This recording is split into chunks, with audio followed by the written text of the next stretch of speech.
Welcome back, students who are taking the financial accounting.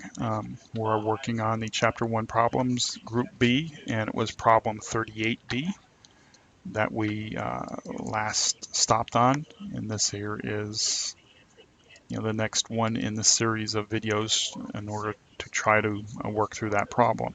Okay, so in the last video, what we had accomplished was we had created our income statement. So now in this video, we are going to work on the statement of retained earnings. So the heading is going to be the same, McKnight Inc. And this is going to, and I would write out the word statement of retained earnings, but for this video, I'm just going to put statement of retained earnings as abbreviation here so that you realize that it's the name of the statement that we're looking at. Of course, make sure you write it all out if you're doing it formally. And the heading is going to be the same as it was for the income statement. Right? So for the year ending, now I could write out 12/31, 2014, or I could even put 12/31, 2014 in this format. All right, both are acceptable. All right. Now that's my heading. As you will recall from the previous videos from previous problems where we created the statement of retained earnings, the process that I use is one, I'm going to create the heading. Then the second thing I'm going to do is I have to put the beginning date. All right, so I have retained earnings, and then the beginning date. And the beginning date in this case here is, and I disagree with the book because if you recall from the last problem, 37B, when I was creating the retained earnings, I had said that if this is what my trial balance is for 2013, okay, and this is my retained earnings amount, on my trial balance, those balances from the post-closing trial balance, those figures become the beginning balances of the next accounting period, right?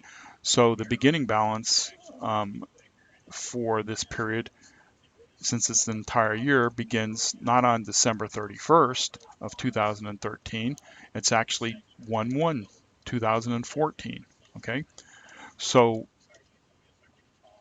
we're showing the beginning balance for, we're showing the beginning date of the period, which should be January 1, 2014. And the book shows December 31st, 2013. All right. Now, nothing much is going to happen between December 31st and January 1st. Okay. But and if you look at it, people who've done this for quite some time, they're going to recognize that that's the ending date for the previous accounting period. But the reality is it should show the beginning date of the period, which would be January 1st. Then the next thing we do is we put the retained earnings description, and we're using the last date of the accounting period. So this is December 31, 2014. Okay, so that's what we're going to be trying to get to, all right? So I'm going to have a dollar amount, and that's the figure we're going to, after we've done all the math, we're going to get to, okay? So, would it be marked wrong if it says December 31st on a test? No. But in the workplace, you're rarely going to see it show December 31st, okay? It's generally always going to show January 1st. Right, so then the next thing you do is you write add, because we're going to have to add stuff, and we're going to have less because we're going to subtract stuff, okay? And remember, adding connotates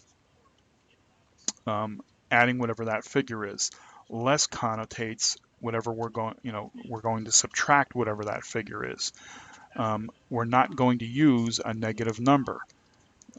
If it says less and we use a negative number, we put brackets around it saying less, what that actually means is we're going to add the number, all right?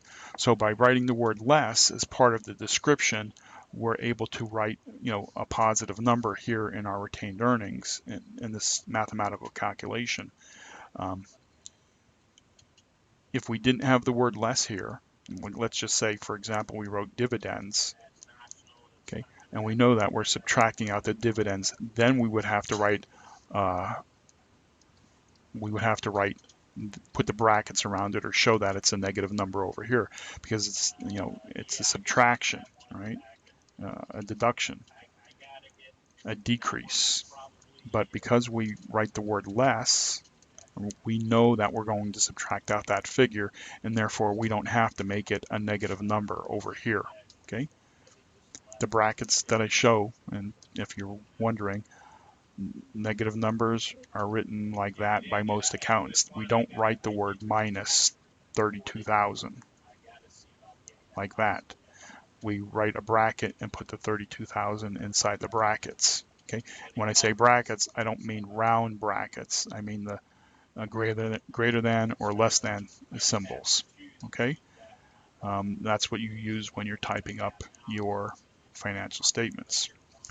Okay, so when we have our retained earnings at the beginning of the period, in this case here, the data had told us that the retained earnings at the end of the accounting period was 23,500, okay?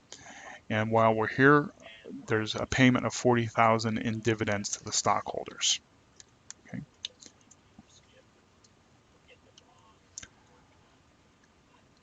So